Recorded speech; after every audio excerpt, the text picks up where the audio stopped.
मंत्र जाप करते समय कुश के पैरों में चींटियां काट लेती हैं तो उनके गुरु उनके औषधि लगवाने के लिए माता के पास भेजते हैं। कुश नटखट होने के कारण कुटिया में आते ही हंसने लगते हैं, किंतु तभी माता सीता आ जाती हैं। उन्हें देखकर फिर से रोने का नाटक करते हैं। माता सीता पूछती हैं क्या हुआ कुश, तो लव बताते हैं कि तड़ासन में खड़े खड़े वेदों का पाठ कर रहे थे, तभी चींटियों ने काट लिया।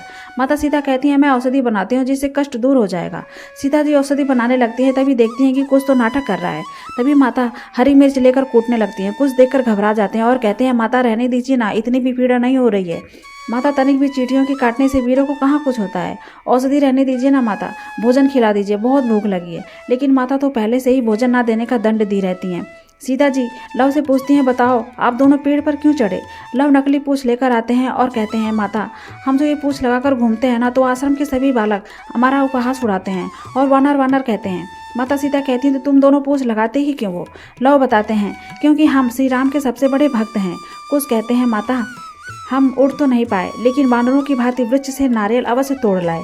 लव कहते हैं हाँ माता, तो हम हुए ना श्री राम के सबसे बड़े भक्त। सीता जी कहती हैं कि नहीं, तुमने केवल वीर हनुमान की नकल की है, उनसे बड़ा भक्त बनने के लिए बहुत समय और बहुत तपस्या लगेगी। फिर माता कहती हैं चलो भोजन कर लो, किंतु भोजन सिर्फ लव करेगा और लव की तरफ भोजन करने वाला बढ़ाती हैं। तभी नटखट कुश भोजन खा लेते हैं। लव कहते हैं किंतु तुम्हारे दंड का क्या।